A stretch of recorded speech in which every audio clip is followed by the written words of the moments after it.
Hello, fellow human light beings. This is Mahadeva, the Thunder Wizard. Welcome back to the channel. We are going to start expanding into some new, very powerful directions here. By the way, forgive the sound outside. There's some construction going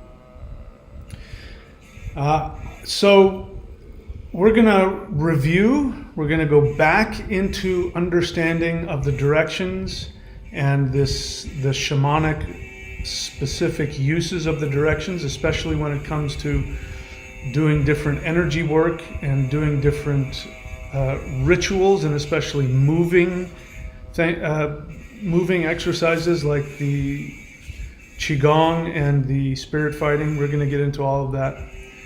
But I now understand why shamans for so many thousands of years have been using directions. So, one of the most common symbol is the cross, the Celtic cross. A lot of people might see that in terms of the medicine wheel. By the way, there's, the medicine wheel is a real thing. And there are Native American cultures that use them. But I have to tell you, the vast majority of the stuff that you get online or see in books, that's all made up stuff. It really isn't coming from anything traditional. So, but whatever works for you. But we're going to be talking about that, the 4-directional medicine wheel.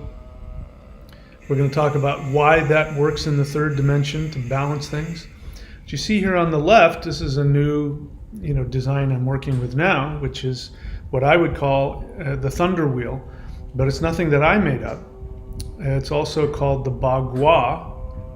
If you're familiar with Chinese shamanism, Taoism, they have this thing called the bagua. Bagua translates to 8 gates, 8 doors, 8 portals. And as you know, I use what I've called the thunder wheel, which is the 8-sided direction wheel.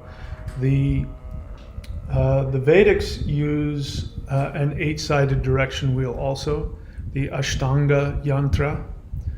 The Norse used what's called the Ayashjalmar. A lot of people don't know what the Ayashjalmar is really about. It's an 8-sided direction wheel. So the reason why that's important is because I'm now, since I've been interacting with these higher dimensional beings, of course, they've completely expanded my understanding of everything. And, things that we thought were symbolic. I mean, let's just be honest. You're going to go and you're going to sit in the 8-direction wheel and you're going to go clockwise like I teach you how to do, and to face each of the 8 directions and come back a 9th time in the center to represent Earth. And that if you do rituals and you do that, things happen.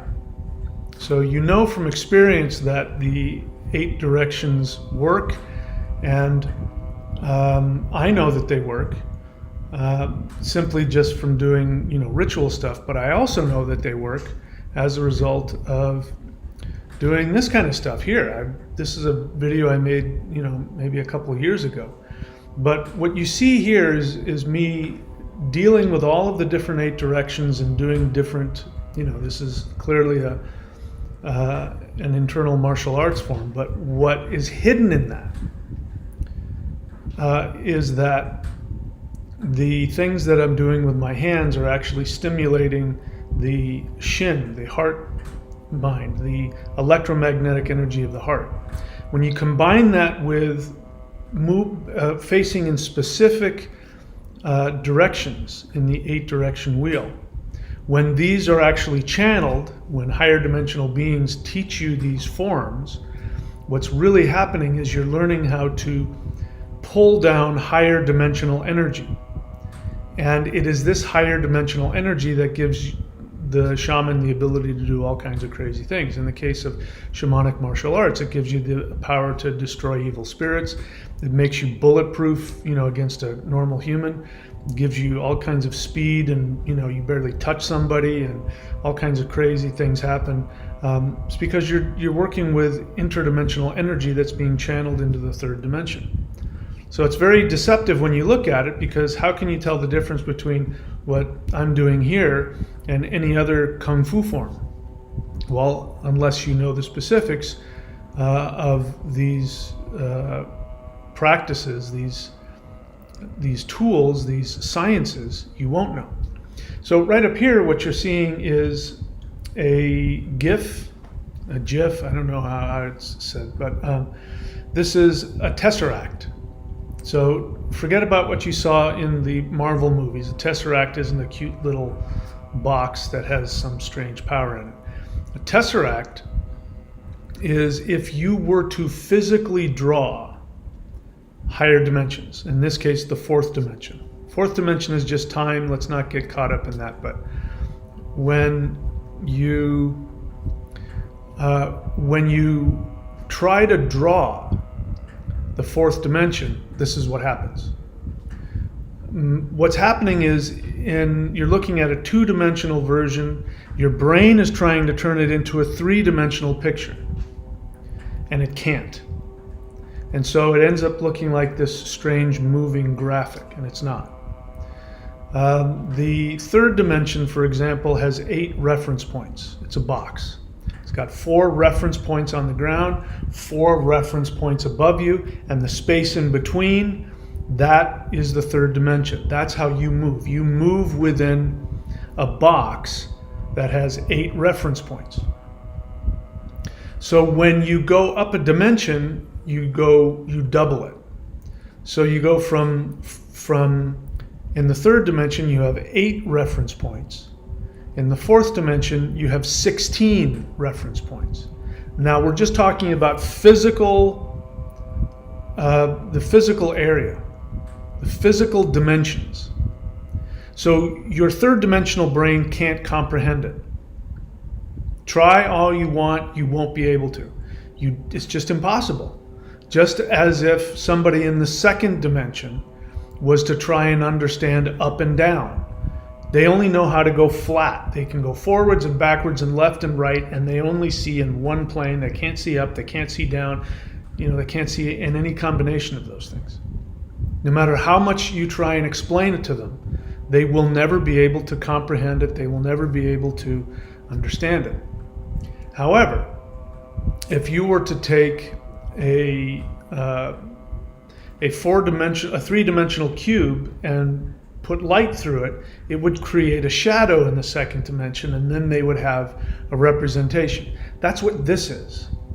This is the shadow of the fourth dimension, all of the different reference points. If you were to shine a light on it, it would create a shadow in the third dimension, which is this. So that is, where is it? Is that this? No. That's this. Sorry, I'm looking for my octagram. What did I do with it? Did I upload it? There it is. So this is the shadow of the fourth dimension. And if you look at symbols like this Shri Yantra, if you don't know what that is, go Google it. You can Google SRI Yantra, YANTRA, or SHREE Yantra. Once you see it, you'll recognize it. It's the most, in fact, I have one right here.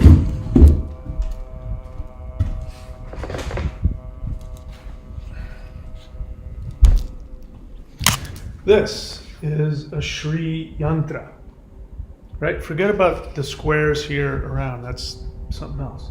But that circle and all of the triangles in it, that is actually all of the dimensions. This is a shadow into the third dimension of all of the other dimensions. So it's a two-dimensional shadow of all. If you were to shine a light through, the ninth dimension, I don't know if this goes up to 12 or how many dimensions it goes up to. Now, what you don't know about this is that this isn't a diagram.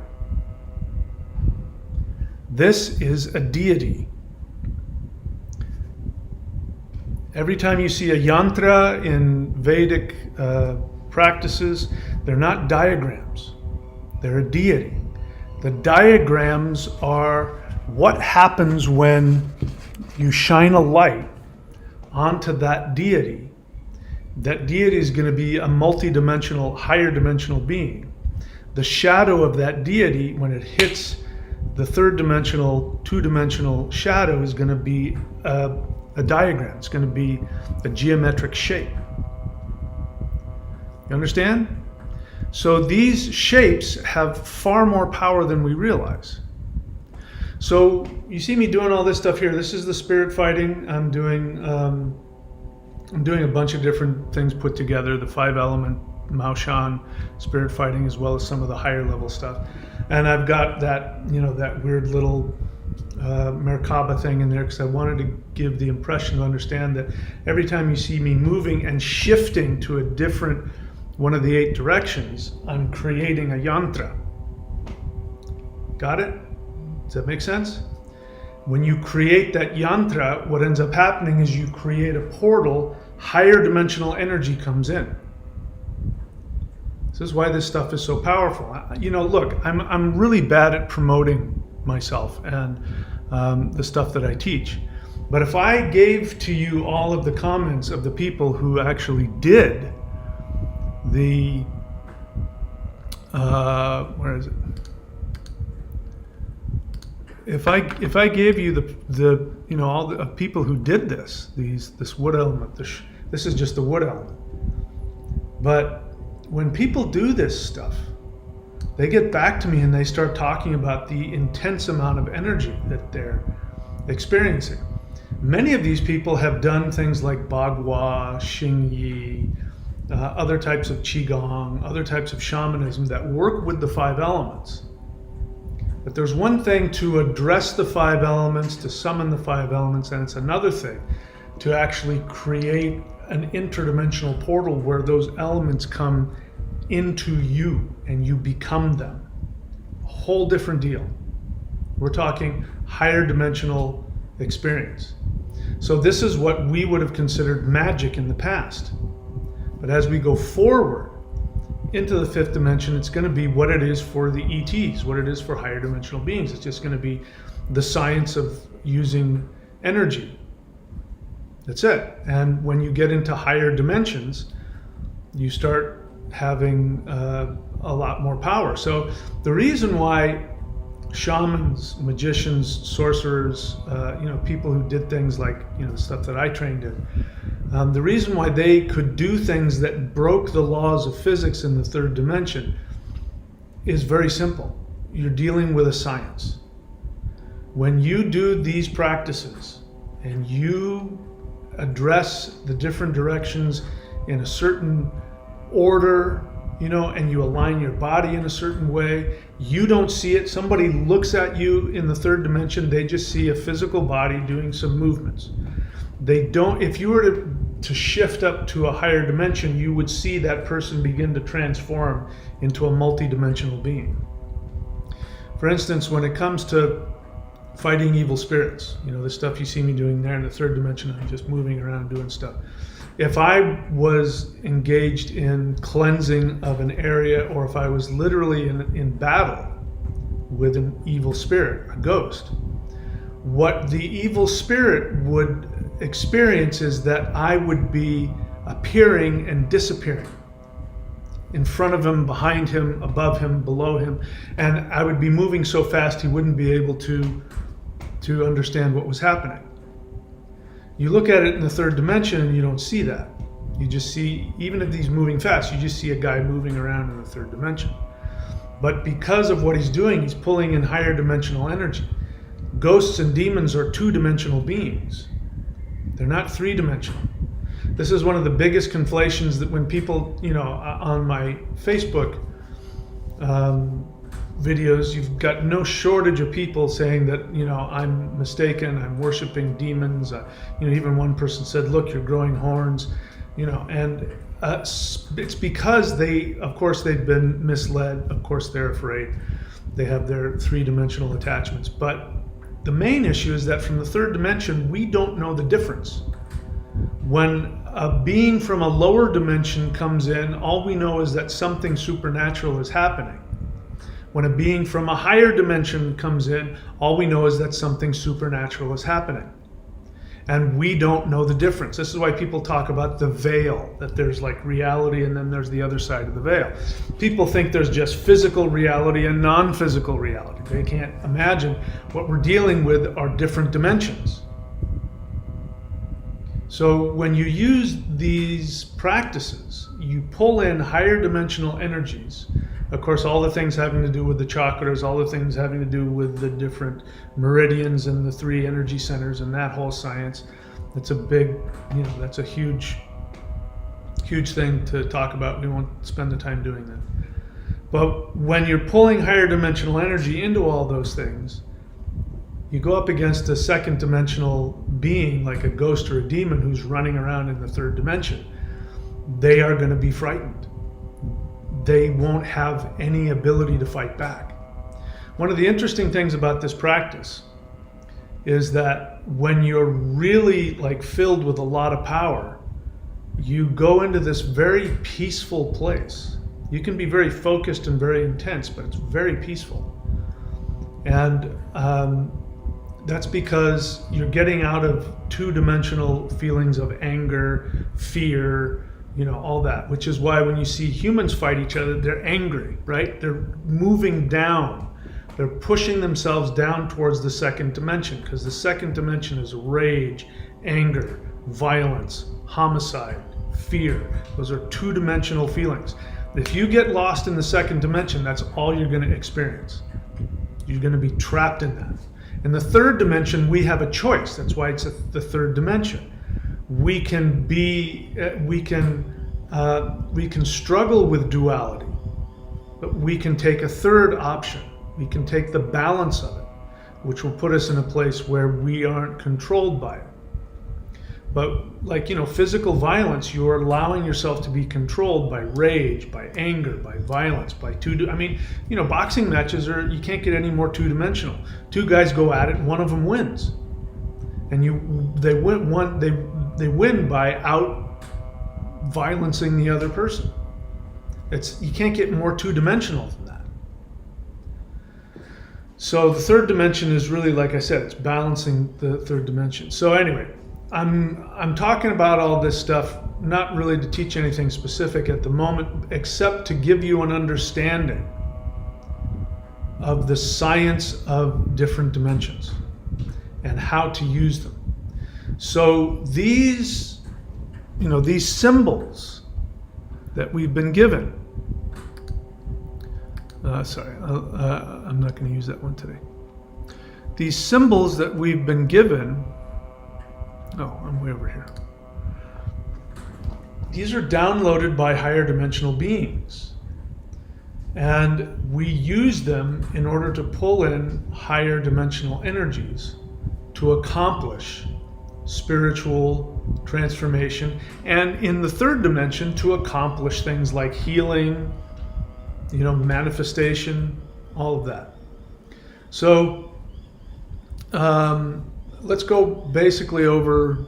Anyway, before I go any further, let me just ask those of you who are new to the channel, come on, work with me, technology. Those of you who are new to the channel, I need you to subscribe, like, and comment, because otherwise the algorithm doesn't pick this up, and this channel deserves to be expanded into everybody's understanding, and we need to get this message out of the shift to 5D. So I need you to subscribe, like, and comment. I need you to go to the playlists page, click on, there are 3 playlists. One of them is rapidly disappearing, but the 3 playlists are the Maoshan Qigong, the Interdimensional Meditation, and the 12 Steps to 5D.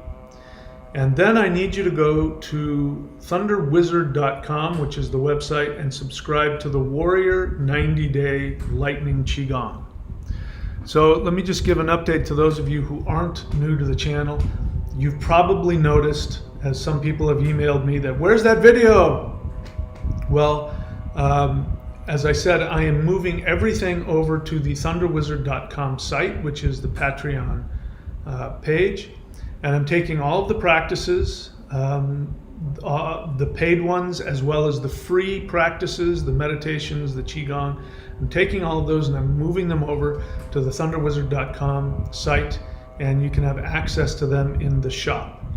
So I just uploaded the wood element. You see, I just uploaded this, the first of the 5 elements, and in that you get the wood element form, as well as the footwork, which are used for all of the 5 element practices, as well as the opening practice called the Sifu hands, which balances yin and yang, as well as an analysis of both the footwork and the set. So it's a big introductory package. And in case you're interested, the wood element is an energy that everybody can tap into. It's a safe energy.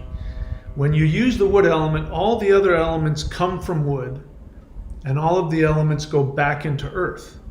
So the wood element and the earth element are the 2 safest elements to work with, because all of the other elements are within them. You get into metal, fire, and water, you're going to have to start balancing, because if you get stuck in one of those, it can take you out of balance. But the wood is really, when people do Qigong, they're basically dealing with the wood element, which is spirit, which is ether. So even if you're not interested in learning the whole 5 element Maoshan practice, I encourage people who are interested to do the wood element. The wood element has a lot of similarities with Tai Chi and other things, which means that it'll be something that you will be easily able to learn. It's much easier. Once you start going up to wood, you go to metal, that's a little harder. Fire is even harder. Water is even harder. And earth is really, it's kind of crazy actually. But wood is, everybody, you walk around and do wood element movements all the time anyway. Anyway, check it out. To get that, you would go to the thunderwizard.com page. Sorry that I have to keep doing this, but I've got so many different pictures and movies going on at the same time. So you go to the thunderwizard.com page and you see I've clicked on shop. So there's at least one more. The wood element is in there, but you can see that I'm starting to bring in summoning the immortals, the celestial Qigong, the Huar mantra, pineal gland. All of those things are going to be found in the shop. And many of the practices, like I just transferred over to the Warrior 90-Day Lightning Qigong, the Maoshan mantra. There's a magical mantra that is used in the 3 Ones meditation, which is a meditation which will turn you into an immortal. Very powerful stuff. All that stuff is being moved over to either the Warrior 90-Day Lightning Qigong or to the shop. So check all that out, especially if your favorite video has disappeared. It's going to be over there. All right, so now that I've done the business, let's get back to what we were talking about. All right, let me move this so I don't get distracted by comments. All right, so let's start with this. So this is what I'm calling the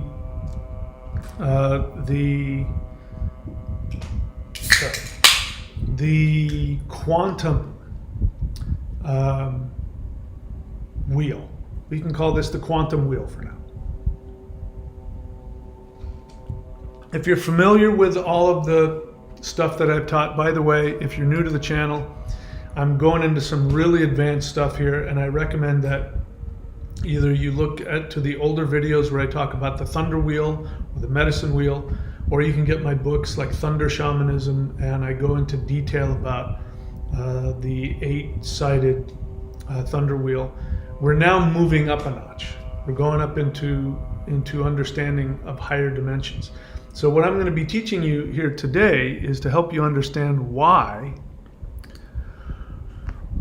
these different directions, when you face them and do practices, why they have such powerful results. So if you've done any of this, you notice that if you face a certain direction you're going to have a specific result.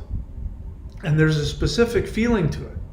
Now we know this if we're using the Celtic cross, the 4 directions, north, south, east, and west. So you can see that here. No, not on this one, sorry. You can see that, where do I have it? Do I have it here? Yeah. So you can see in the directions here, north, south, east, and west. Forget about the diagonal directions for a moment, just focus on those. We know that if we face north, there's going to be a physical understanding. South, there's going to be a physical effect. East and west, that's where the sun rises and sets and the moon rises and sets. So that's not hard for us to extrapolate why people face certain directions. We might still think it's symbolic, but we also know that there's a 3rd dimensional physical aspect to it. And so we faced east in the morning because that's where the sun comes up. People, whatever religion they have, if they face east, regardless of what deity they're telling you that they're worshiping, they're worshiping the sun. And that makes sense because the sun is the mother that gives life to everything. So that makes perfect sense.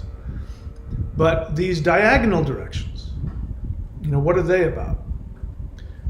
We know that if we, and by the way, the Catholics didn't invent this, in case you want to know. When you see a Catholic doing this, they didn't invent that. You think they're making the symbol of the cross, Jesus, and all that, but that's not what's happening. When somebody does this, what they're doing is they're balancing the 4 directions, which is 3rd dimensional reality. The 5 elements are in the 4 directions. You have north, which is, in case, I don't care what tradition you're on, this is the truth. This is a science, what I'm going to tell you. So don't tell me I learned it this way, I learned it that way. I've looked at all of them.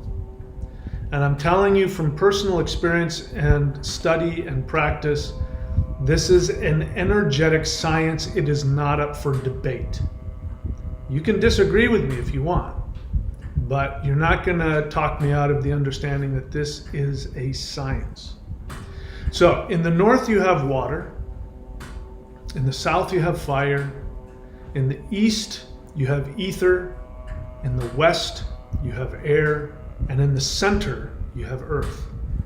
In the Taoist tradition, the east is wood and the west is metal, but it's the same thing. The metal is just a different word for air, and wood is just a different word for ether. Just to give you an understanding, why would the Chinese call it wood instead of ether?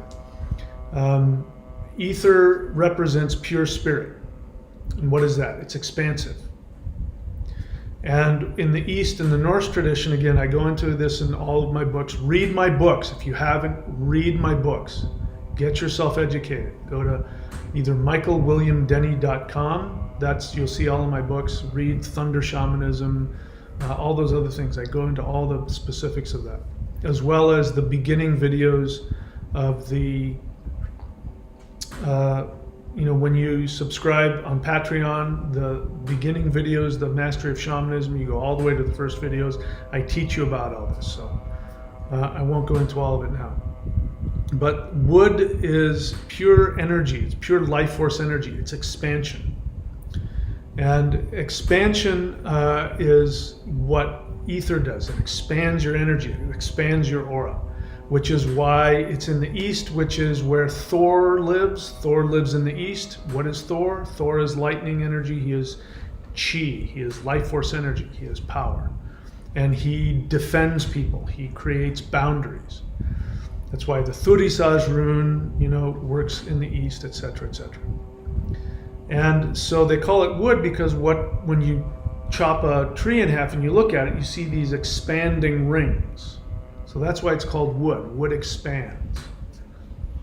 In any case, that's what happens when you face east in the morning and you pray. You are praying to the sun, which has to do with your ego, and you're expanding your sense of self, and you're spiritualizing it so you don't get wrapped up in narcissism. You're balancing it. That's why people pray in the East. That's why it's one of the most sacred directions.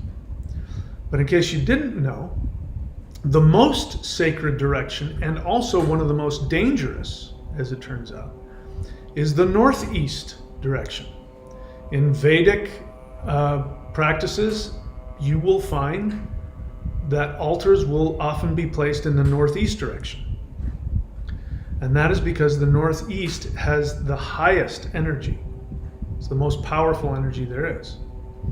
So just to give you an understanding, I'm not making this junk up. This is as a result of a lot of research. Let's take a look at the Bagua. Whoop, that's not what I want. I want this. So the Bagua means 8 gates, and this is just one representation of it. Now this is upside down. The south is at the top. The reason for that is in the northern hemisphere, going south is where the heat is. So from there, for whatever reason, the Taoists started off, they create a map with the south at the top, not because that's north, but because that's the focus of the heat. So when you look at each one of these directions, they have significations. This happens to be, it looks like a feng shui map here. So you have at the north, which is at the bottom, and again you have water, and you go counterclockwise there, or no, clockwise from there. You go to, on the left side, which is the eastern direction, you have wood, which is what I just said, expansion. You go to the top, which is actually south, that's fire. And then you go all the way over to the west. On the right-hand side, you have metal. So those are the 5 elements: wood, metal, fire, water, earth. Earth is in the center, or ether, air, fire, water, earth. And if you focus in those directions, you will get the stimulation and the benefits of those elements. And they have specific understandings there. But we can extrapolate this in all kinds of different ways. Let's see, where is my one I wanted to use? Okay, this one. So here's another way of looking at all of them. There you see the 5 elements: ether, air, fire, water, earth, and of course water's in the north. And then you have the diagonal directions, which again aren't used by most religions. Most religions don't use them for a reason, and I'll explain that to you now. The reason why the Christians only use the 4 directions, the reason why most shamans only use the 4 directions, is because the 4 directions, the 5 elements, are about maintenance in the 3rd dimension. So what does a shaman do? A shaman balances the elements. And if you go back in time, thousands of years, especially the first shamans that popped up, their job was to find food, water, shelter, resources. Those are all in the 3rd dimension. So that's why they deal with that. Same with religion. When a priest does this, he's balancing you in the 3rd dimension, because if you go beyond the 3rd dimension, you're not going to need a priest anymore. That's what the priest, if he's in a religion that has any power to it, he knows about this. Just like, the Vedics understood, some of them really understand what this symbol means and how to use it, and the mantras to use to activate it, the times of day, the offerings, all of these things. Because again, this is not a diagram. This is a deity. When you activate it through mantra, through ritual, the deity shows up, and the deity is a consciousness in a higher dimension. So you're creating a portal, and that cloth I have right there, if I were to do all the proper things, it would turn into a Star Trek transporter pad. You would be able to create a portal that a higher dimensional being could literally beam down on top of that. That's why again, Vedic practitioners will tell you, if you chant this mantra 150,000 times and you put this thing and you fast and you do this and the blah, blah, blah, and then you chant this mantra, then the deity will appear and will give you whatever you want. That is true. it's not superstition. We're talking science, because we're now able to create multidimensional portals. And this is, we're just starting here. I mean, this 8-sided diagram, the octagram, that is how you access higher dimensional energy. If you want to get real serious about it and learn why, one of the reasons why the Mao Shan guys were so powerful, then you start doing this kind of stuff. And you start getting, and it's not just like, you create a portal, a transporter pad, and the deity comes and you talk to it. No, your body now becomes the diagram. You turn your body into the diagram, and your body becomes the interdimensional portal, and the power of those higher dimensions comes directly into you. That's why these guys who did this, if there was a ghost or a demon, they would simply physically go there, and with their physical body, even their physical presence, they'd drive away the demon. They didn't have to do any rituals. The other guys, you talk to the other Taoist guys, they're going to come in with the incense, and they're going to do the prayers, and they're going to do all that, because they're going to be calling other powers to come and fight it off for you. So it's one thing when you have to call in higher dimensional beings to do your work for you. It's another thing when you do it yourself in the third dimension. We're talking real power here, if you know how to unlock it. And I'm bringing this to our attention because this is what the fifth dimension is going to be. In the fifth dimension, people will know this. It won't be magic anymore. It will be science.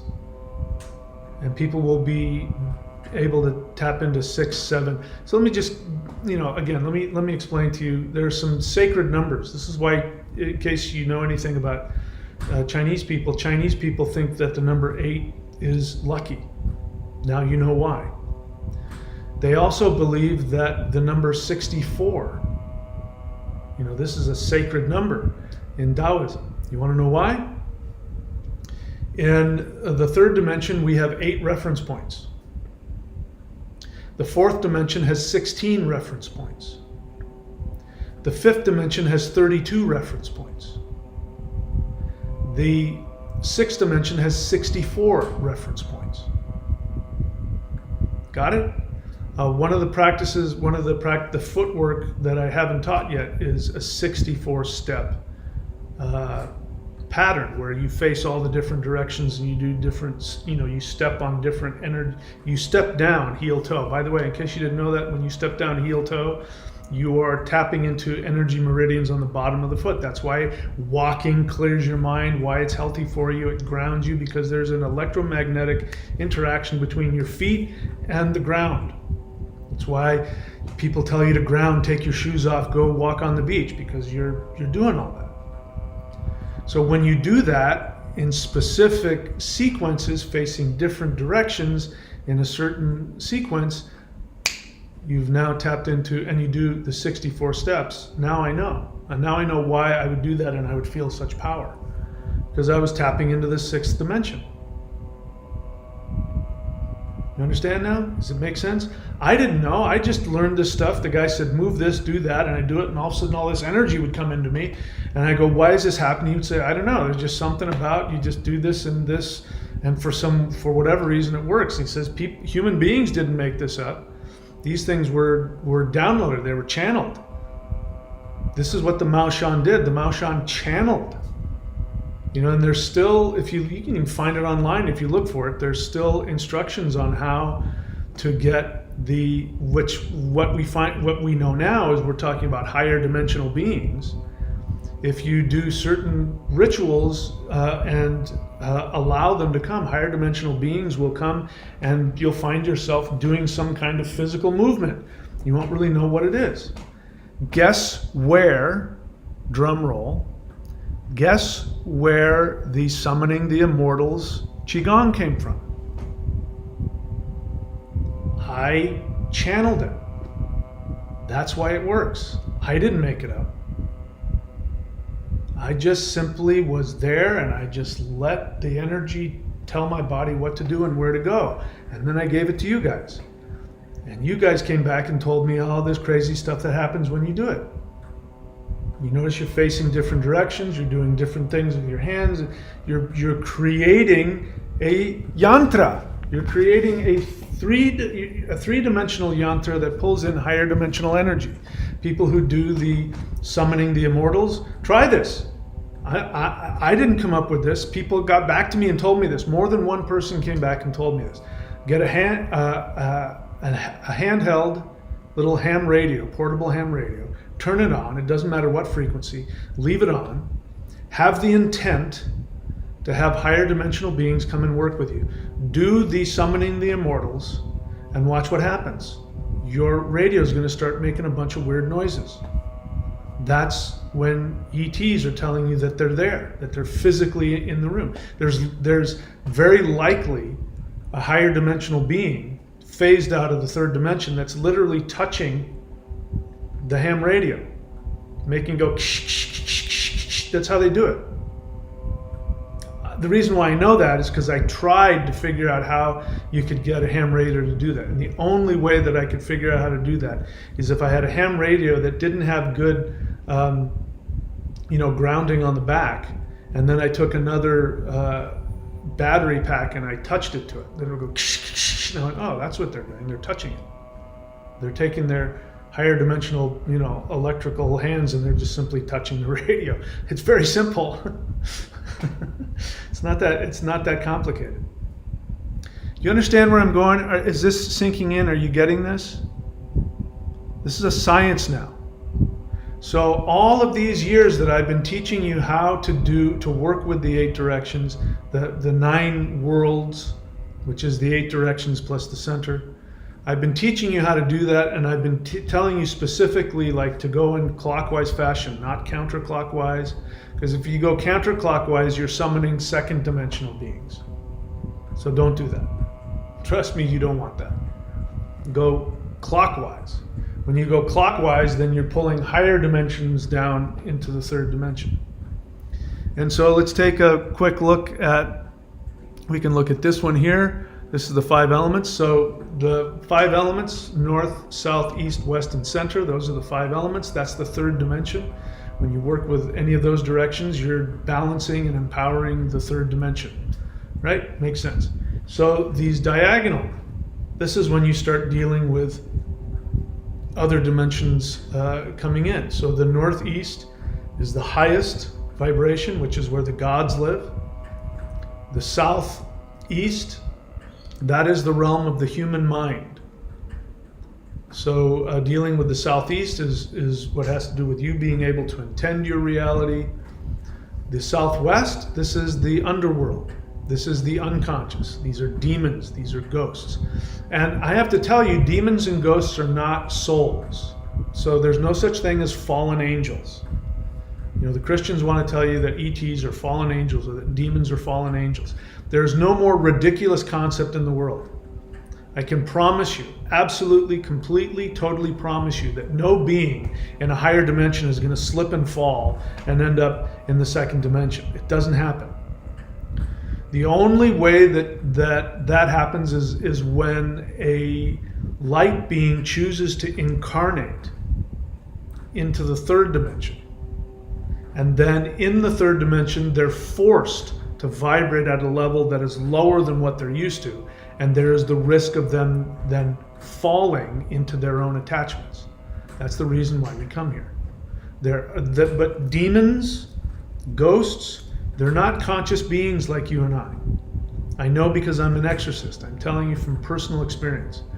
Demons are explosions of emotions that have gotten leaked onto the third dimensional reality. And like an AI, they have their own volition and they have their own consciousness. Like AI, you can tell AI, write me a story about such and such. But it's just a bunch of computations making things happen. There's no consciousness behind it. AI doesn't have a clue what it's doing. There's no conscious being there. Guys, you can stop worrying about AI becoming self-aware. It's never going to happen. It doesn't mean that AI can't do things. You can't, like if you tell an AI robot to go and kill people, it'll go and seek out people and kill it, but it's just following a program. There's no consciousness behind it. It can mimic consciousness by talking at you, but all you have to do is spend any time on those AI generators and you'll find out really quick that there's no consciousness there. So demons are like that. They are negative emotions that are just running around, and in order to keep themselves going, they feed off of other people's negative emotions. Because if there wasn't any human beings with negative emotions, demons would fizzle out and disappear. They would just go back into the earth. Same thing with ghosts. I've always felt this about ghosts, but it was proven to me when somebody came to me I came across something on YouTube about a ghost story.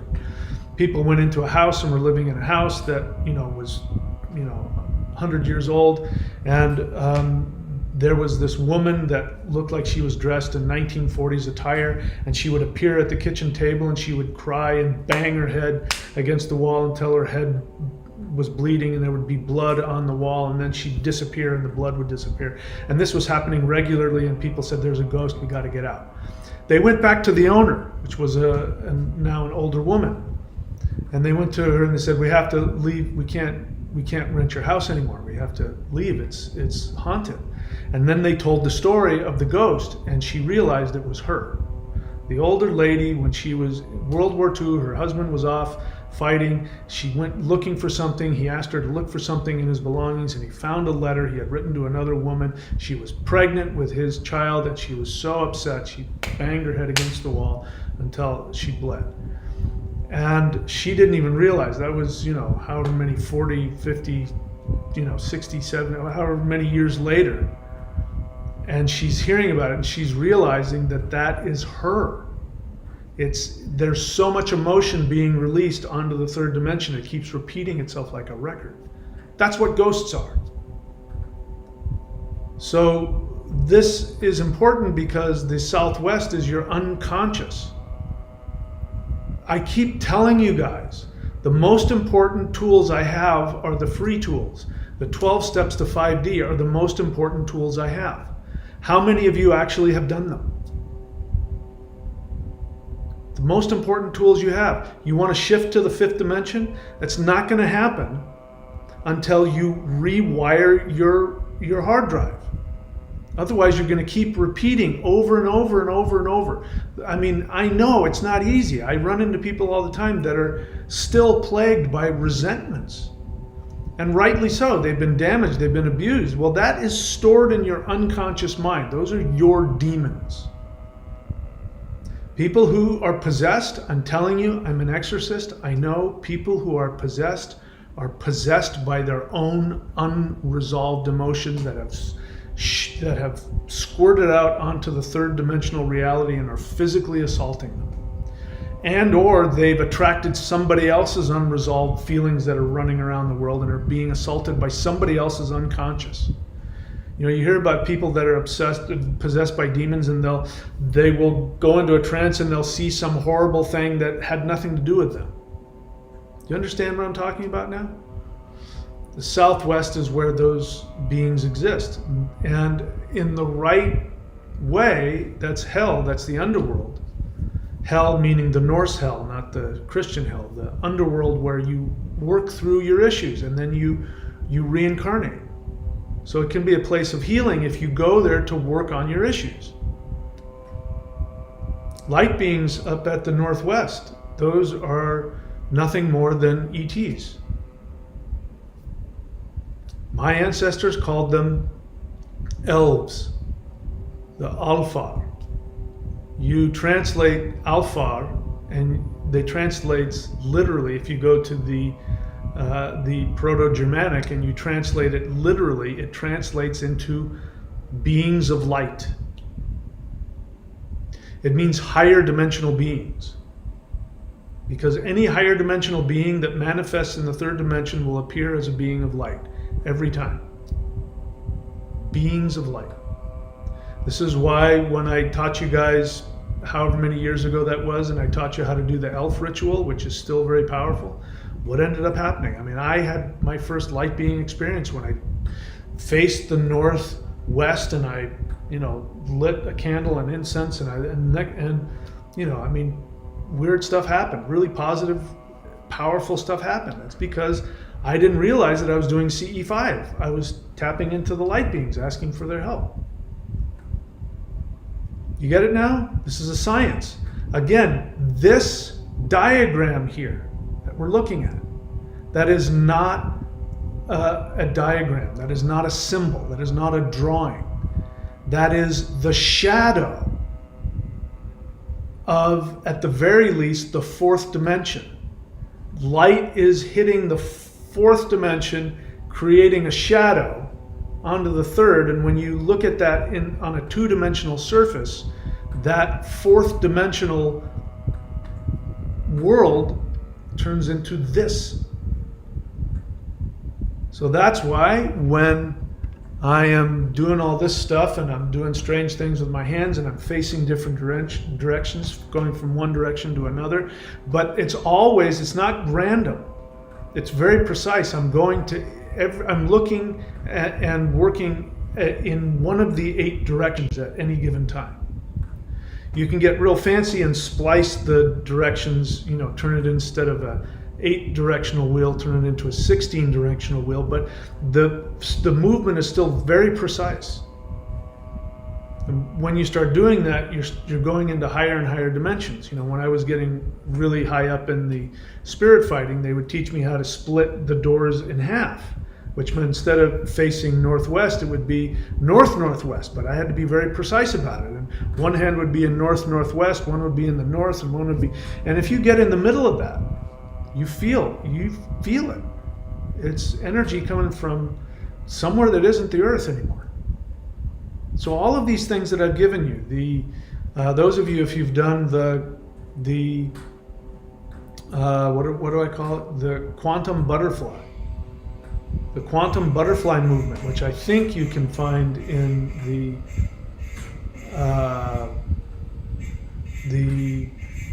sorry, I'm distracted by the guy making all the noise.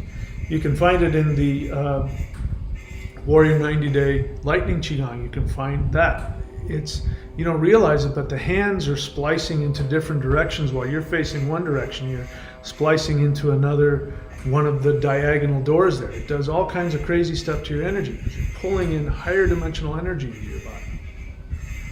Does it make sense? Do you understand what we're talking about now? So we could look at all this stuff. I could analyze this stuff all day. Let's go very quickly about this. This is what I'm calling the quantum wheel, quantum thunder wheel.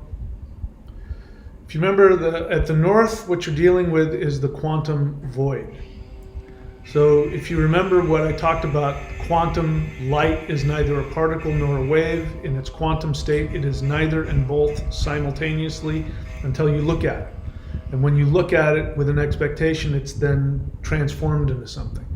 This is the quantum void. This is the energy comes into the third dimension and it doesn't have any specific manifestation yet until you look at it. When you look at it, what ends up happening? It turns into the deities. Deities are incredibly powerful beings that have complete, total control over how they manifest.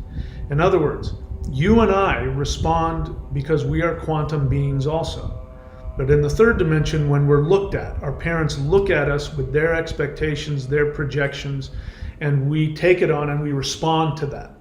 We become whatever. This is why I keep telling you, your personality is a made-up construct. It's you responding as a quantum being, responding to somebody looking at you with an expectation of what you're supposed to be. And then you either respond to that or you respond against it. Like you react negatively against it or you respond positively to it. Either way, you become something. The deities are beings that are not influenced by anybody else's expectations. So they are infinite, because all energy is infinite. They are infinite energy that says, I choose to be this.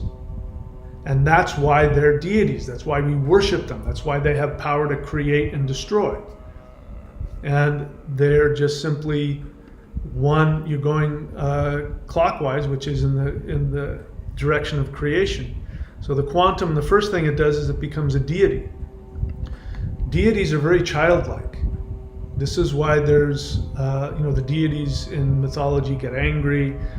This is why there's a war in Indo-European mythology between the deities, the higher, the highest beings of light and the lower beings of light, which unfortunately Vedic Hinduism has distorted that and made it more than it is. The asuras are not demons. The asuras are earth magical beings. They're gods of space-time.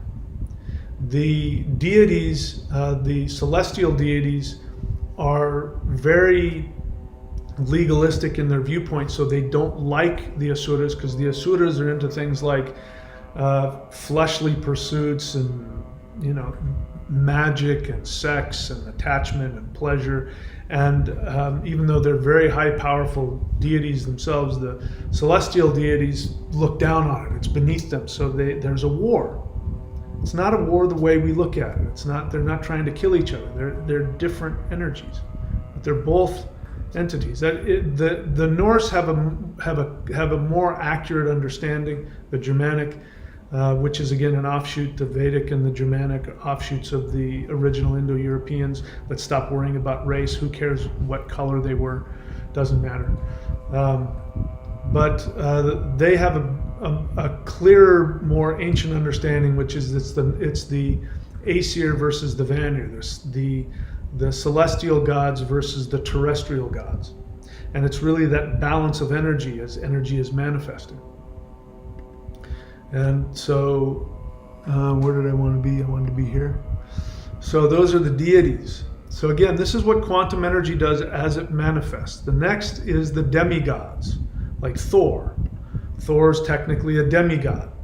He's half giant, half deity, which means that he's still focused in the realm of having to do with the laws of physics, like gravity. That's why if you read the myths, Thor does things like he fights, he tries to wrestle, this old woman who's really, gravity. He tries to do all kinds of things. He deals with those forces of physics, gravity, time, that kind of stuff. So he's in the East because he's technically a demigod. Because once the energy comes from the quantum void, becomes a deity, then it becomes a demigod, and then we go to the southwest, which is three-dimensional humans. Three-dimensional humans, we call them dwarves in the Norse. Venus, the planet Venus, is located there. In both the Vedic and the Taoist understanding, that's where they place Venus, because Venus is the Vanir. The term Venus comes from Wanes, which is the root of Vanir. And it has to do with physical space-time. So human beings are deities, literally deities that have manifested and incarnated into 3D space-time. So you're going to find that right after you get past a demigod, you're going to become a human. Humans are still considered deities. And then in the South, we just deal with the force of transformation. This is in the life of the individual. Once they get into adulthood, they want to show who they are. They want to make an impact on the world. That fire is moving them, and they're acting out. They're acting. Actions tend to transform. So they're transforming things through actions. Now that will get you wrapped up in your ego. That's the pitfall of being a young adult, is you get wrapped up in your ego, or this is why people want to know what midlife crisis is. We're going to find out here in a second. So then you go to the underworld, because once you never become that, you don't become, You don't become the most famous actor in the world, or you do become the most famous actor in the world, and then you run into the reality that it doesn't satisfy you, and then you go through this death. So you have to go to the underworld and you have to work things out. This is midlife crisis, in case you want to know. Midlife crisis is you've just come out of your adulthood, and you're now having to destroy your ego and transform it into something wiser. So this is where the ghosts and the demons live. And then in the West, you have the Shaktis. So Shaktis and demigods. Once we get past the Southwest, we're now moving back towards the spirit. And so you see things become more spiritually aligned after that. The least spiritually aligned is the southeast to the southwest. But then as we get towards death, we start to come around. But in terms of energies, when you face the West, you're dealing with Shaktis.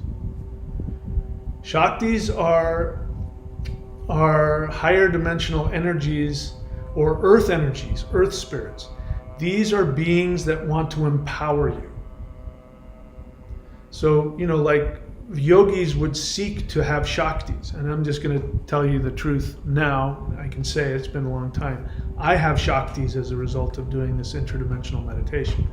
I have Shakti energies that are with me, that empower me. And you could very easily call them the feminine, because this is what the feminine does. Why men seek after Shakti, why men seek after women, is because what women do, and again, we're talking generally, don't get your panties in a wad, everybody's different, blah, blah, blah. But what the feminine does is it looks at the masculine and it empowers it. Like what? Just like the sexual act. It empowers it, it gets bigger, it rises up. So Shaktis appeal to the masculine by telling the masculine how wonderful, how amazing, how beautiful. During lovemaking, do guys make a lot of noise? No. Women make noise. But the noise is approval. One of the things that used to trip me out is that sometimes during sex, women would giggle and laugh. They're not doing it, they're doing it because it's a sign of, I'm with you, I approve of you, I like you. It's just another way of getting the male ego, to do what it does. Of course, they're operating from their true essence. They're not making it up. But this is what Shakti does. Shakti comes and empowers you so that you rise to your divine potential. Because men say this when they meet the right woman. They say, I want to get the moon for you. If I'm with you, I can accomplish anything, because the Shakti looks at them and they see themselves in their highest potential. This is the West. This is the Vineyard. This is why, Venus is associated with this. Venus is your best friend. She makes you feel good. She wants to empower you. And then we move up to the higher dimensional light beings. These, if you look at this, look at where the light beings are. They're in the Northwest. And now let's take a look. What did the Chinese say when we look at the Bagua? The Northwest is going to be opposite. It's going to be in the bottom right. And helpful people and travel.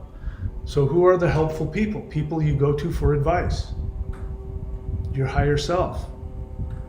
The elves. Elves have good counsel. That's in the myth, the counsel of the elves.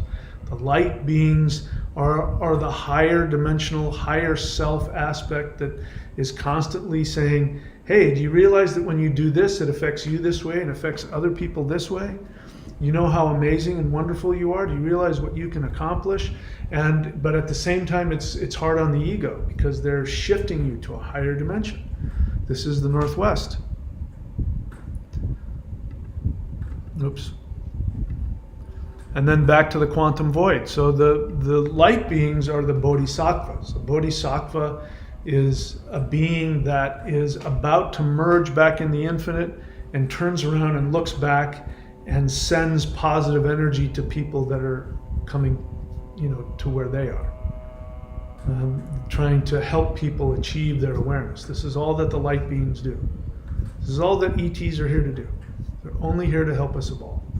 So, Now you have just a basic understanding of why each one of these directions, the energies are real. It's not symbolic. It's not made up. Please do me a favor. I'm telling you this from 40 years of experience and practice. Get rid of any medicine wheel or any other, diagram that doesn't follow this. It's not up for debate. It's not a cultural thing. Well, in their culture, this direction means this. Well, in this culture, no. We're talking, these are actual energy patterns. Again, this is a shadow of the higher dimensions hitting this. And so each one of these directions is going to have a specific flavor, a specific energy. And this is proved because you have shamans from different worlds. You have the Vedics, you have the Norse, you have the Taoists, which is a completely different, totally different. The Vedics and the Norse are both Indo-European, so you could make the argument, well, it came from an ancient tradition. But the Chinese are completely different. They're completely different language family, ethnic family. They're completely different, but shamans came up with the exact same understanding, even though they shifted it upside down. But each one of those directions has the exact same energy as these other things that I'm talking about, which are coming from these other. This is my personal exploration, but it's the exact same thing. I'm just saying it in different words. So please do me a favor, if you followed other stuff, and treat this like a science. Don't treat it like a cultural. Let's forget about the woke new age garbage about cultural. Let's just get to the science of things.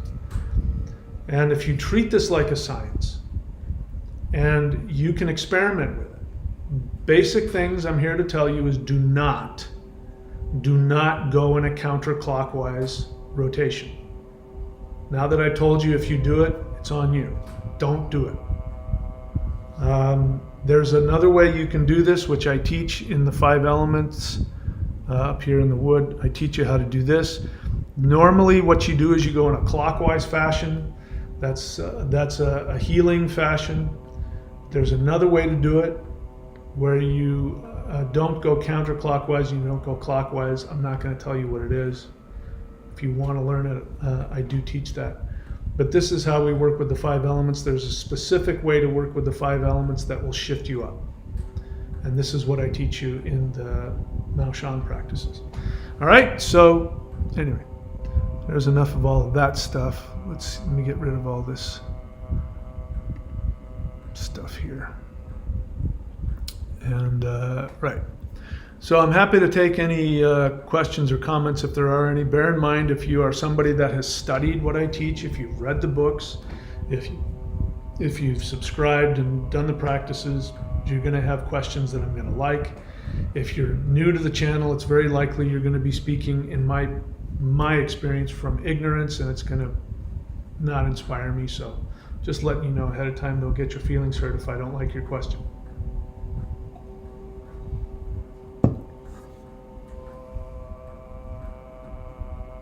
Jedi Black Knight says, actually, I don't find the earth element crazy. My sleep has become deeper ever since I started doing earth, just saying. What I mean by that is that you start doing things like, you start folding things into each other, that kind of stuff. That's what I mean by crazy. It's not just like wood is very linear. It's very predictable. Earth starts grinding into itself and doing all kinds of weird things. That's what I mean by crazy. But the earth element, what that tells me is that you were lacking in earth. So Jedi Black Knight, the one thing that tells me is that your earth was not balanced. You didn't have enough of it. So now that you're doing earth, you're sleeping. You probably had too much air. You had too much metal. You were thinking too much. Haven't I said that? Haven't I been saying that to you? For how many years have I been telling you that you overthink things? The earth will get you. The one thing that the earth does is it gives you comprehension. What's the sound of earth? Oh. Anywhere in the world, if somebody goes, oh, you know what it means. It means that they comprehend. That's the earth element. That's one of the sounds of the earth element. It's comprehension. So all that thinking you do hasn't given you any comprehension, at least not all of it. Now you do the earth, you're comprehending. Now you can sleep. You don't have to think about stuff so much.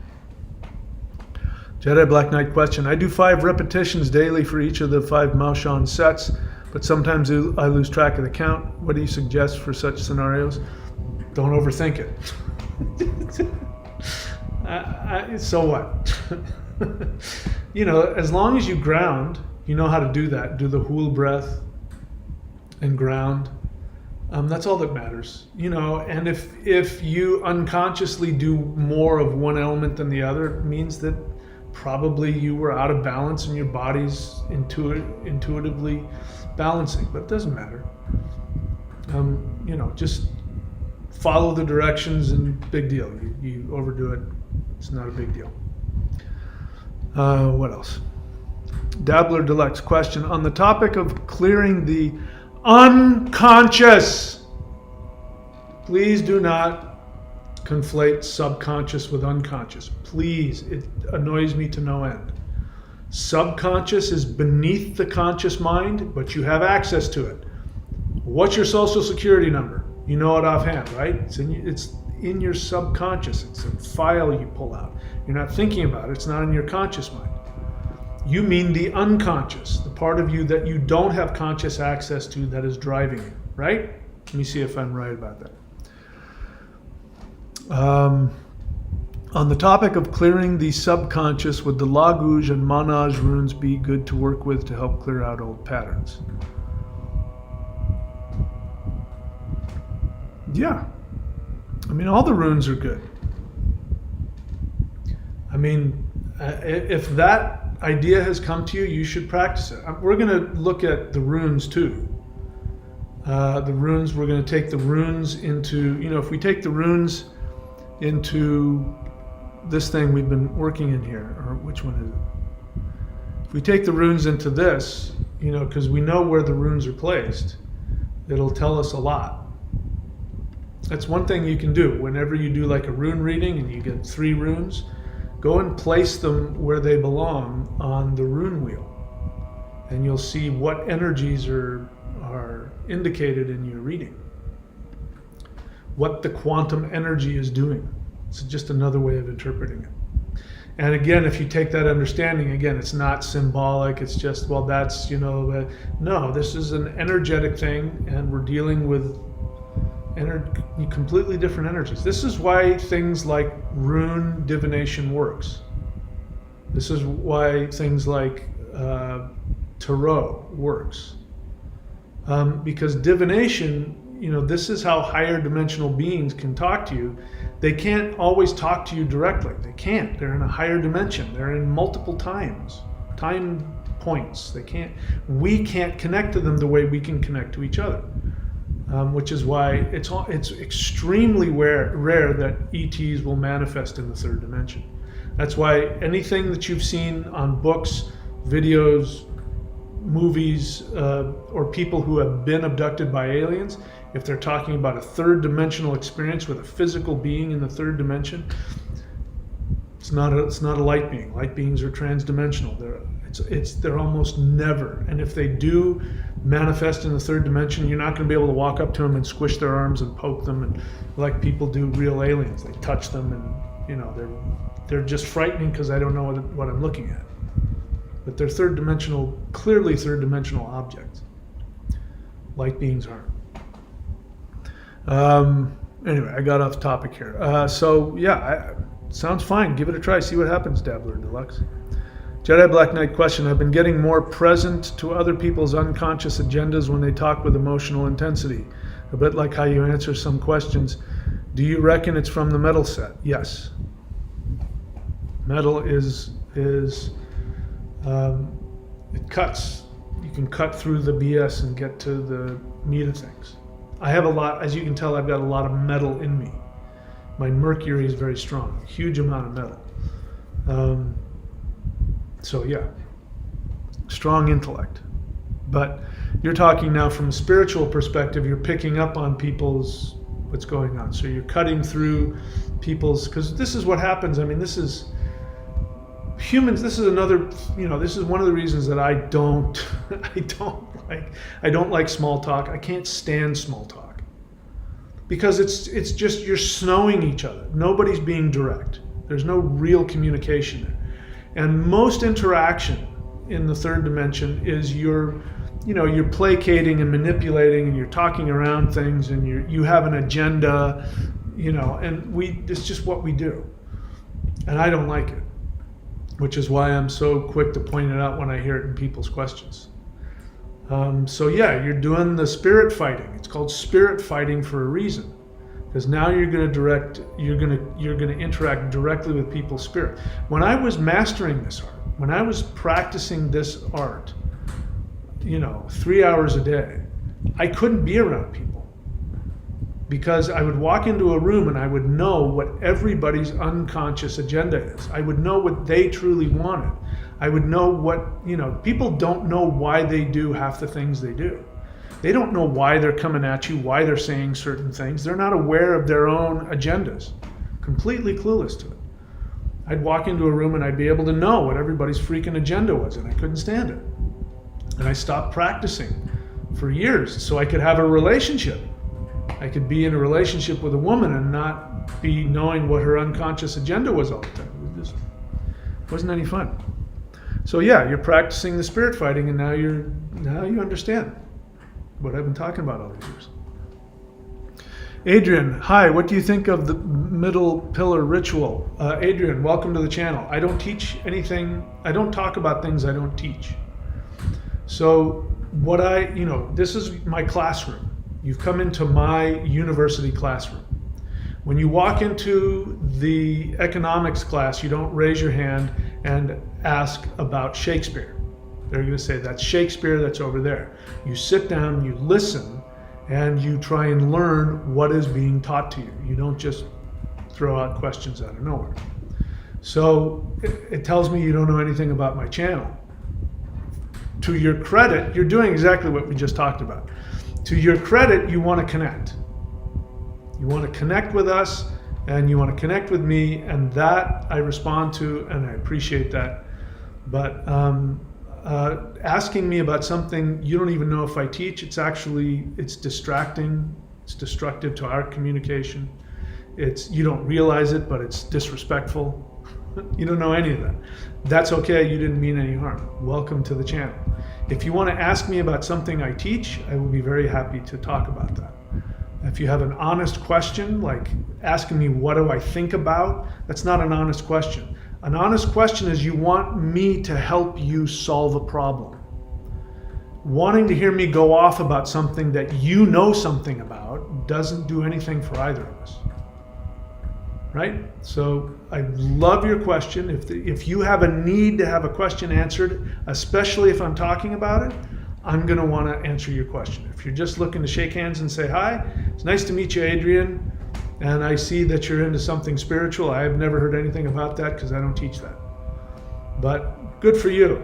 Welcome to the channel, and I hope that you go deeper into what we're doing, and I would love to share with you things that I know in my classroom. I would love that. Jedi Black Knight question, in Quantum Butterfly, should we be throwing the ball into... so you're asking me how to go through the specifics, which is, I can't do that in here because then I have to stand up and I have to show you and I don't have time for that. So all I can tell you is follow the directions. Hopefully it's clear in the video. Just don't worry about what direction you're facing. If it helps you, start facing north. But instead of worrying about the specific direction, again, you're thinking too much, I understand. Just do the practice. It doesn't matter which direction you face. Just start here, I go there, I start here, I go there. Just follow the practice. And if you want to play around with the directions by changing where you are, feel free to do that.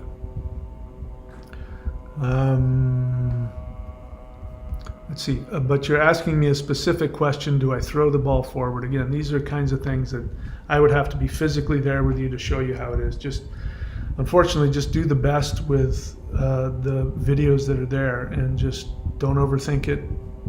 Again, don't think about it too much, just do it and enjoy it. If your body is responding and there's energy coming in, you're doing something right. And if you need help, you know, these practices are dealing directly with higher dimensional beings. If you're doing the spirit fighting, you know, as you're doing the 5 elements or the quantum butterfly, just put out an intention to have a higher dimensional being guide you, and then just start really slow. And then see if your body adjusts. Whatever slight adjustment is, and you can feel the energy. Follow that. That will help you. What else?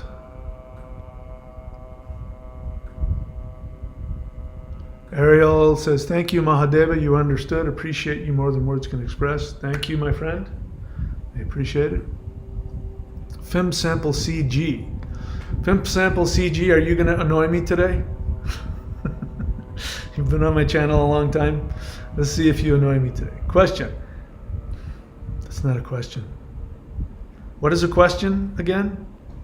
Question is, you have a problem you need solved. You're asking me because you want to solve a problem. Asking me because you have an agenda and calling it a question, that's what I'm about. I think I'm about to run into that. Let's see. Have you thought about creating a testimony for Maoshan 5 element forms? Yes, thank you. I have. I've got videos of people doing that. But I could do it again. Why? Are you doing the 5 element forms? Do you want to give me what do you call it? Do you want to give me a testimony? I asked this because you told that people give positive feedback about that practice. So again, Fim Sample, let me help you. I don't know what you're trying to do here. Are you trying to help me? Are you trying to help me get what I need by suggesting that I get people's experiences? Or are you saying, I'm interested in this, but I want to hear what other people have to say? Be direct. I will respond much better if you're direct. See, I can tell when somebody's not being direct. In the first couple words, I can tell. And it's not your fault. It's the way our society has created people. It's created people to be indirect, passive aggressive, and to not really know what they want, and to, you know, it's ego posturing, and it's not just simply being direct. Being direct is to say, hey, I'd like to help you. Why don't you ask people to do such and such? That's not a question. Or to say, I'm interested, but I want to hear people's testimony, because then I might want to do it. See what I mean? What else? Thundra Gucharan question. I'm drawn to the whirling dervish practice of spinning. They spin in a counterclockwise direction. Does this spinning counterclockwise thing apply only to working with the directions, or also spinning? I've never done whirling dervish, so I don't know. It doesn't sound like they're doing anything specific, like working with, I don't know. I can tell you that I've done things counterclockwise, and stuff has come up that nobody wants to deal with. And I know what happens when there are certain gates that you only go in certain directions. For instance, only go from northeast to southwest. Like if you want to face northeast, then turn around and face southwest to keep your unconscious where it belongs, that works. If you want to empower yourself, you face northwest and then face southeast, and your mind will be empowered by your higher self. So those are specific things dealing with the directions. They're spinning counterclockwise. I don't know what that's doing. And it doesn't sound to me like they're dealing with specific directions. So I wish I could help you. I can't. Dabbler Deluxe, yes. Yes, what? I'm a very powerful shaman, but I'm not psychic right now. You have to actually write down what you're answering yes to. That was a few minutes ago. What else? Anything else? Nothing else. All right, guys, that's it. Thank you for showing up. Again, I might piss off people a little bit more, but we are coming to the wire here. Things are starting to, we're getting to, it's going to be go time here real soon. So I'm only going to be interested in people who are serious about doing the work. And if you're serious about doing the work, I'm going to be here to give you the tools and to help you, especially those who are willing to sacrifice to get it. I'm going to be less and less interested with the peanut gallery that's just going to want to throw things and just show up and it's a YouTube channel or what. If you're watching my channel, you're not doing the works, I'm going to be less and less interested in interacting with you.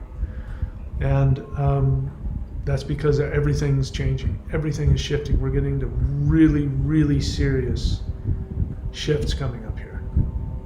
We've just come out of this lunar eclipse. I feel things. You can see there's a shift in me. I'm feeling things are different. My approach to the channel is changing. There's going to be more and more practices. I'm going to be throwing up more and more specific, very powerful practices, but you're going to have to you're going to have to pay for them or do something to get them. I'm not just going to throw them out like candy anymore. And that's because it doesn't, as I've said, no, people don't benefit from that because they don't respect it. It doesn't cost them anything. And they tend not to learn. But the other reason is that we are now heading into this next eclipse. Everything's going to change. We are not going to be in the same world.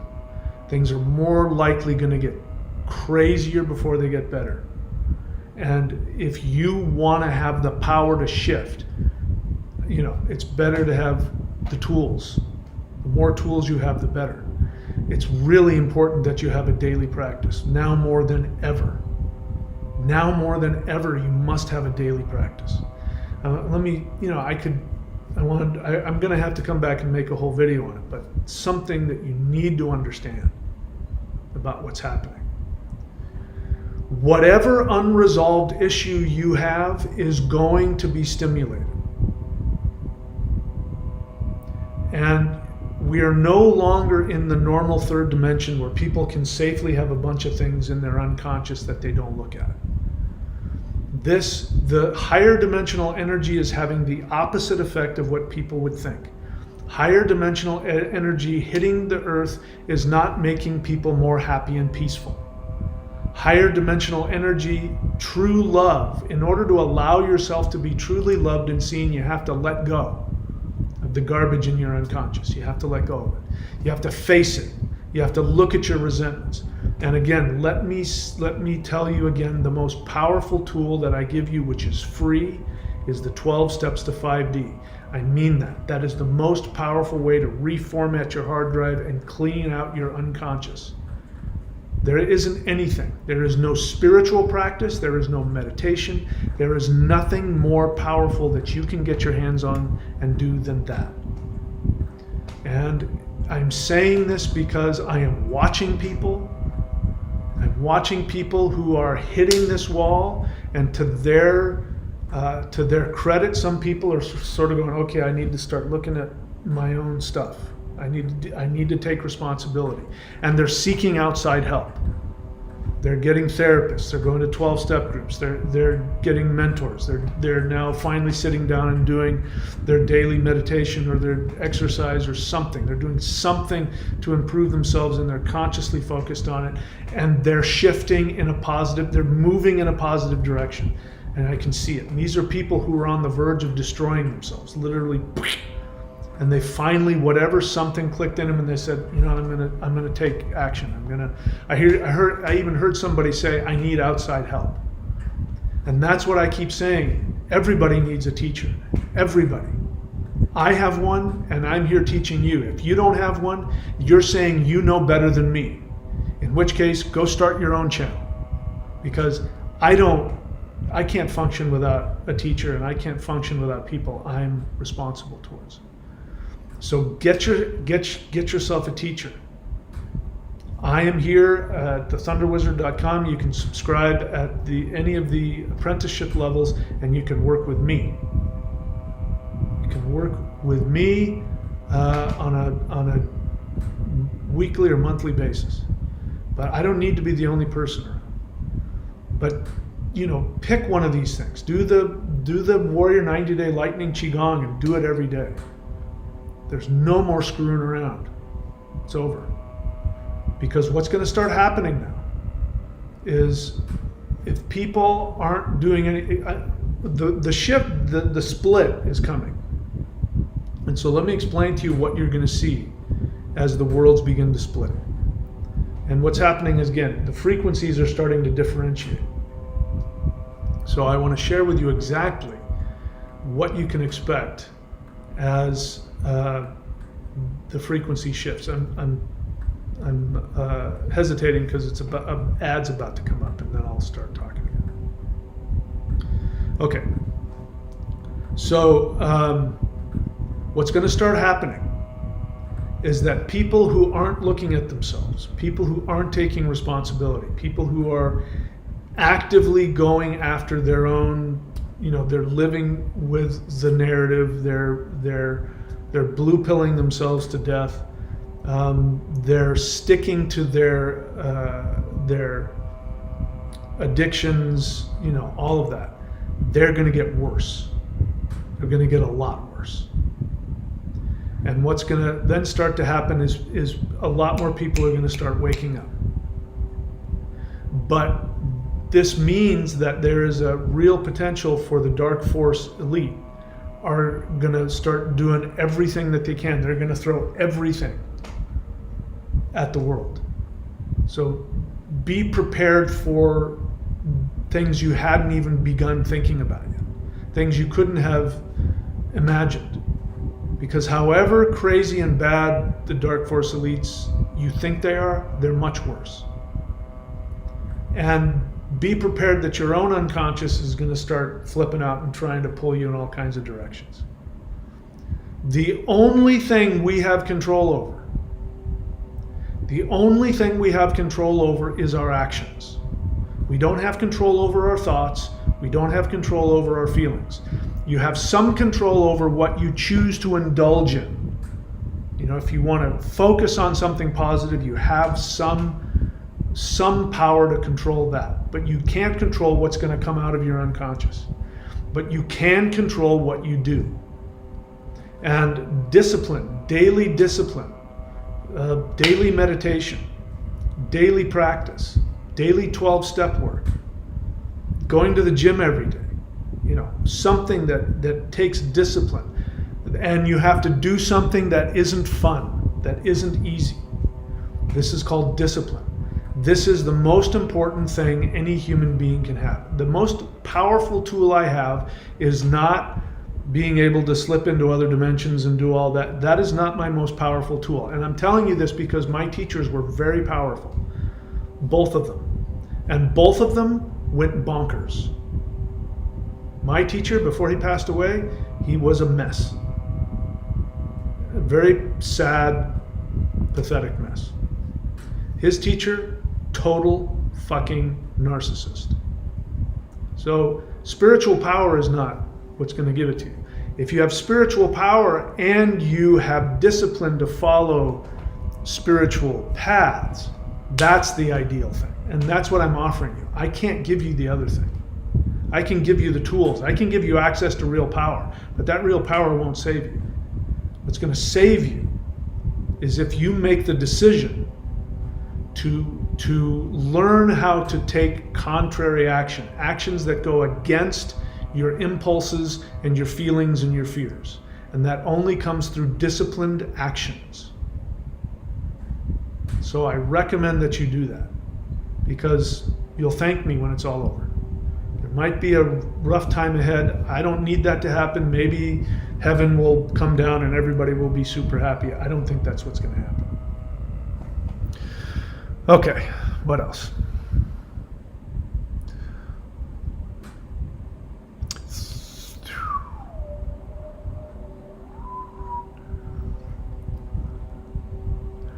Film sample CG. Yes, Mahadeva, I'm interested in the practice and I want to hear the testimonies. See how easy that was? One sentence. You didn't have to worry about what I see. Hopefully you can see what you were doing in there. Anyway, I think you do. You say, because I struggle to save money. No, you don't.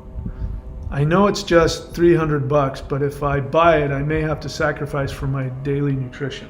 Look, how long have you been on my channel? I know you've been on my channel. I know you've read the Shamanic Secret Commandment to a Perfect Life. And what you've said, none of that corresponds with anything I've ever taught. It's okay. You know, you're doing your best. But the way this works is, you don't think about what you don't have, which is what you're doing. I don't know who taught you to do that. You don't think about what you don't have. You think about what you want, and then you make the commitment to get it, no matter what you have to do. And then the assumption is, when you do that, the universe comes in after the fact. So you're going to spend whatever you're going to spend on my thing or somebody else's thing, and you think that you're not going to have the money for it. Well, you don't understand the law of response, which is the universe responds to you when you take actions from your soul. So as long as you're waiting for the money to come, you won't take action. The universe isn't going to give you any money because you're not taking any actions. The actions is what tells the universe to go, oh, holy crap, give that guy $300. It's like sex. You want your partner to move in a way that's pleasurable to you? Well, lying on your back waiting for that to happen is not the best strategy. If you move your body in a way that's going to stimulate them, they're then going to move their body in a way that's going to stimulate you. The universe is the same way. Sitting around waiting for the universe to get turned on and kiss you is a waste of time. The universe is going to go, oh my God, what a boring date you are. But if you say, hey universe, I think I'm pretty cool and I think you're pretty cool and I like this. When you go on a date, you like hearing somebody talk about something that they find that interests them. And when their interest and your interest meet up, you guys get, oh, I had such a good time. We had so much to talk about. You have to put something into it. Sample CG, you've been on my channel a long time and you haven't learned that. You're still telling me the basics. I struggle to save money. Why do you talk like that? The decision is, if it's about saving money, the decision is, I'm going to save money for that. You say you struggle, it means that you don't, that you save and then you spend it on weed or video games or porn, right? You're throwing it away on shit you don't want, and then you say, I struggle to save. It's not that you're struggling to save, it's that you're throwing your money away. That's an action. You're acting contrary to what it is you say you want. What you don't understand, and this would happen if you had a teacher, what you don't understand is that you're not capable of talking yourself into thinking different ways. It's never going to happen. You have a brain that tells you what to do, and you simply do it. Something has to come in to interrupt that. Now, if the thing that will interrupt that is when you take a different action. Your action is, I don't have money, I'm going to spend the money I don't have so that I have an excuse not to buy the things I want. And then I say things like, I struggle to save money. I struggle to get out of bed. I struggle to go. You're not struggling to do anything. You're actively acting contrary. You're not taking responsibility for the fact that you are acting in ways that are not helpful to you. So stop saying you struggle. Instead say, I take actions against my better judgment. I do things that are self-damaging, self-destructive, that are self-sabotaging. I take self-sabotaging acts, because that's what you really mean. And that's not my problem. That's your problem. How do you fix that? Follow my advice. Take contrary action.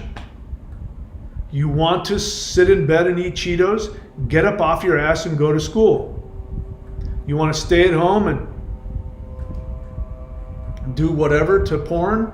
Get up off your ass and go take a walk. Take the opposite action.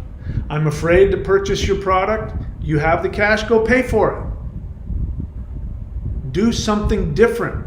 That action will get you to keep acting differently, which will put you in a position to make more money, to bring in more money. Do I have to? How? Do you get it? You've been on my channel a long time. You've read all the stuff, but you haven't put it into action yet. Put it into action and everything will change. You need a teacher. What else? Rithna, Hail Mahadeva, the 12 steps changed my father's life for the better. Great. They're magical. They're higher dimensional. You know, the guy who came up with the 12 steps, Bill W. I mean, he didn't completely come up with them based on a bunch of other things, but he found the right combination of things. It happened because of an interdimensional experience. Until Bill W., addicts never recovered. It was impossible. They threw alcoholics into loony bins. They would tie them up in straitjackets and throw them away and throw away the key. There was no hope for them. Same with drug addicts. Just throw them away, they'd go crazy. And for the first time, he came along and he changed everything. And he had an interdimensional experience and he acted on it. That's the only thing that happened. He was desperate to do the opposite, and he learned how to do that. Anyway. But again, the most powerful tool that I have is the ability to take actions that I don't want to take. And if you can learn how to do that, you'll be okay. Fem sample CG, that's all you need to do. You got to learn. You don't even have to learn it. You just have to start doing it. If you start, what is that from Seinfeld, where, what's his name? The other character, the bald guy. He just did everything opposite, and he was a total freaking success. He didn't want to ask the girl out. He asked her out. She was totally out of his league. She was totally into him. He didn't want. Those who die in battle go to Valhalla. All right, I'm going to stop blabbing now. That's it, my friends. Thank you so much. As I've been saying, everything on the channel is changing. Go to thunderwizard.com. There's the shop. There's now a new thing. The wood element is there. The wood element is there, and on the channel there's a new video that I put up again about the new wood element. Go and watch that. And there's the Maoshan mantra, which is now it is in the lightning qigong. There is the Maoshan 3-1s meditation, which is now in the lightning qigong. And if you've never run into those, it was on the free channel the whole time and you didn't know about it, well, now you know that it's there. Go and subscribe to the Warrior 90-Day Lightning Qigong, and you will find that and many more things. And again, those of you who subscribe to the channel, you keep my lights on. I can do this and make this my career. But at the same time, you will benefit, I guarantee you. All right, so that's it for me today, guys. Thank you so much. And I will see you all very soon. Please take very good care of yourselves. To those of you, Dabbler Deluxe and Fem Sample, I was a little harsh on you, but you know that it's coming from love and coming from a desire to help you and to help you have the life that you want and to shift forward. So I hope that everybody listening, please, if I've hurt or offended you in any way, please know that it's me desperately trying to help you as best I can. And if I've made any mistakes, please forgive me for any damage or any pain I may have caused. Having said that, my friends, that's it for me. And as always, if I do not get beamed up to the Starship Enterprise or I don't shift out of this 3-dimensional reality into 5D, or if the flash don't come, if none of those things happen, I will see you all very soon. Please take very good care of yourselves. Thank you so much.